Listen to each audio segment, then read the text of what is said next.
آج نسی خدا گواہ ہے قرآن میرے سامنے تیرا ایمان بچاؤں واسے قرآن پہ اچانا اللہ کرے تیرا ایمان خدا گواہ ہے اگر قرآن اج حدیثی فقہ ابو حنیفہ دے اندر جنازے دے بعد اجتماعی دعا ہو ویا میں لکھ دعا منگا ہاں خدا گواہ ہے قرآن چاہ کے پیادا سارے پیر ابو حنیفہ دی فقہ دے اندر کوئی نہیں حدیث اج کوئی نہیں قرآن اج کوئی نہیں کہیں کتاب اج کوئی نہیں نبی دا عمل کوئی نہیں صحابہ دا عمل کوئی نہیں فقہا اجازت نہیں دے دے بلکہ فقہا احناف لکھے ان الدعاء بعد صلاة الجنازت مکروہ نماز جنازے دے بعد اجتماعی دعا نہ منگی مکروہ عمل ہے۔ اب ذرا سے ہٹ کر کوئی بول دے یہ تو وہابی ہو گیا ہے یہ توحید بیان کرتا ہے یہ وہابی ہے تے نبی ساری عمر توحید بیان کرنے رہے انہاں کے آکسو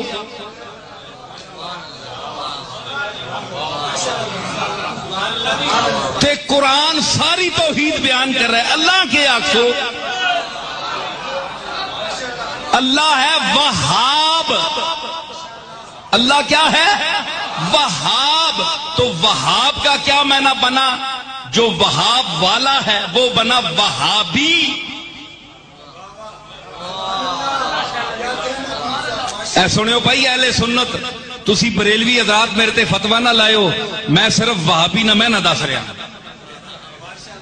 وہاب بہو دینے والا وہاب میں نے بہت دینے والا وہابی بہت دینے والے کا خاص بندہ وہابی تو مقلدین میں بدعت کی بیماری زیادہ ہے اور اہل حدیث اکثر بدعات سے بچے ہوئے ہوتے ہیں اکثر میں نے دیکھا ہے کہ وہ بدعت سے دور ہوتے ہیں ان میں بہرحال یہ خوبی ہے تو سعودی عرب میں چونکہ عربوں کا مزاج ہے کہ وہ بدعات کو نہیں مانتے وہ بدعات سے بہت دور ہیں تو اہل حدیث حضرات جو سعودی عرب میں اتنے زیادہ ہیں وہ اس لیے نہیں کہ چاروں مذاہب کو نہیں مانتے اگر وہ یہ بات کریں گے تو وہ سعودی عرب میں ان کو جگہ نہیں ملے گی وہ اس لیے کہ خاص طور پر سعودی عرب میں جو اہل حدیث ہیں وہ بدعات سے بولو بھائی بہت دور ہیں تو بدعت سے تو ہم سب کو دور رہنا چاہیے بھائی بہت ساری چیزیں ہم نے امام حنیفہ کے کھاتے میں ڈال دی ہیں بہت ساری چیزیں ہم نے فقہ حنفی کے کھاتے میں ڈال دی ہیں بہت ساری چیزیں ہم نے رسول اللہ صلی اللہ علیہ وسلم کی طرف منسوب کر دی ہیں عرب اس کا بڑا خیال کرتے ہیں حدیث صحیح ہونی چاہیے ہمارے ہاں ایک بڑی مصیبت یہ بھی ہے کہ ہمارے ہاں جو واعظین ہیں دیوبندی حضرات میں یا حنفی حضرات میں ان میں بھی بہت سے واعظین بیان کے دوران صحیح اور ضعیف حدیث میں فرق نہیں کرتے واقعات میں اس کا خیال نہیں کیا جاتا یہ مستند ہے بھی کہ نہیں ہے اس کا سے بھی بڑا امیج دنیا میں خراب جاتا ہے تو جبکہ اہل حدیث حضرات اس کا اہتمام جو جہاں تک مجھے معلومات ہے وہ کرتے ہیں تو کہ وہ حدیث کی بہرحال کوشش کرتے ہیں کہ صحیح ہو اسی لیے میں کہتا ہوں کہ آئی لو اہل حدیث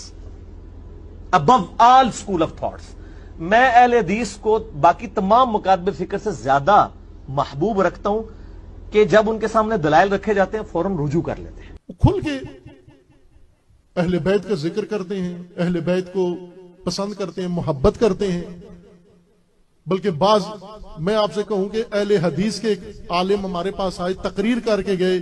اس میں شیعہ نے بھی تقریر کی باقی مسالک نے بھی کی لیکن مدح اہل بیت میں جو گہری باتیں اور جو بڑی باتیں اہل حدیث کے عالم نے کی وہ کسی اور نے نہیں کی اور میں خود حیران تھا کہ اہل حدیث حضرات اس کے قائل ہیں کہ ایک وقت میں 3 طلاقیں جو دی جاتی ہیں وہ ایک شمار ہوتی ہیں اس سلسلے میں حضرت عبداللہ ابن عباس رضی اللہ تعالیٰ عنہ کی مشہور روایت ہے جس میں انہوں نے حضرت عمر رضی اللہ تعالیٰ عنہ کا حوالہ دیا ہے اور یہ فرمایا کہ حضرت عمر نے 3 طلاقوں کو جو ایک مجلس میں دی جائیں نافذ العمل کیا تھا سزاً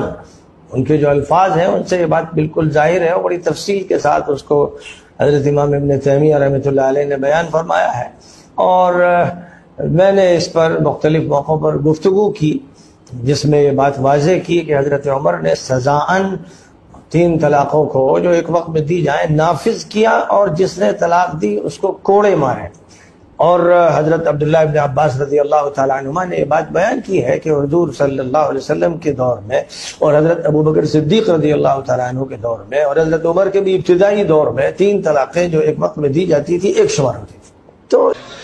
اب ذرا سے ہٹ کر کوئی بول دے یہ تو وہابی ہو گیا ہے جی، یہ توحید بیان کرتا ہے یہ وہابی ہے، تے نبی ساری عمر توحید بیان کرنے رہے انہاں کے آکسو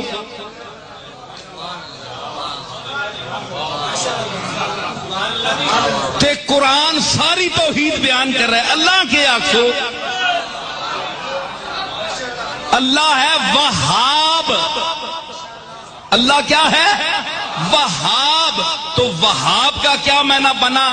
جو وہاب والا ہے وہ بنا وہابی۔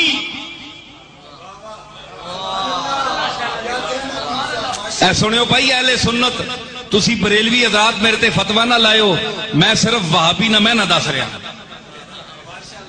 وہاب بہو دینے والا، وہاب میں نے بہت دینے والا، وہابی بہت دینے والے کا خاص بندہ وہابی۔ جہاں تک میری رائے ہے، میں نے کئی آرٹیکل اس پر لکھے ہیں اور میرا ماننا یہ ہے کہ طلاق کے ثلاثہ کچھ بھی نہیں، صرف یہ کچھ فتوے کی بنا پر معاملہ بگڑ گیا، کچھ لوگوں نے فتوے دے کے معاملہ بگڑ دیا، اگر فتوے کو الگ کر دیا جائے تو وہ کچھ بھی نہیں۔ اور اس معاملے میں جہاں تک میں کہوں گا کہ سلفی حضرات جو ہیں، اہل حدیث حضرات کا مسلک بہت صحیح ہے۔ اس کے اوپر بھی جھوٹا الزام لگایا ان لوگوں نے کہ وہ اپنی طرح مانتے ہیں، نہیں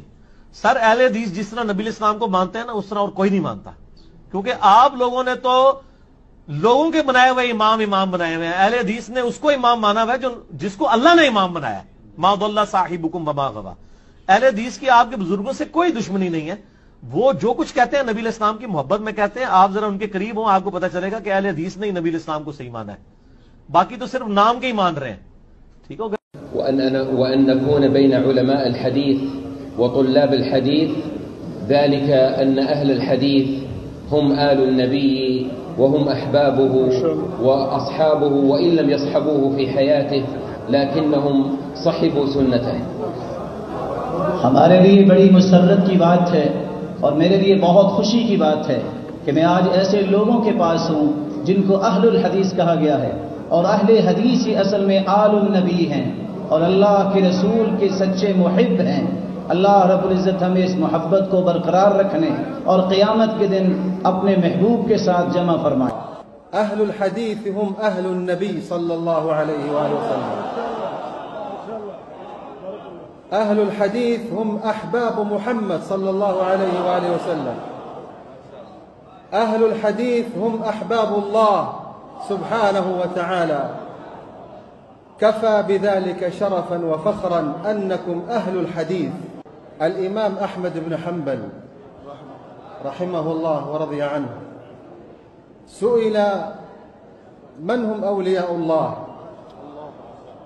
من هم أولياء الله؟ قال إن لم يكونوا أهل الحديث فلا أدري من هم۔ بھئی رفع یدین کرنے والے بھی جنت میں جائیں گے، آپ جا کے دیکھ لینا، امام بخاری ہوں گے کہ نہیں جنت میں، امام مسلم ہوں گے کہ نہیں جنت میں، امام ابو داؤد، ترمذی، نسائی، ابن ماجہ سب ہوں گے کہ نہیں؟ ارے نیچے آ جائیں، حضور غوث العظم میرے اور آپ تھے اور کل دنیا کے شیخ عبد القادر جیلانی ہوں گے کہ نہیں جنت میں؟ یہ سب رفع یدین کرتے تھے۔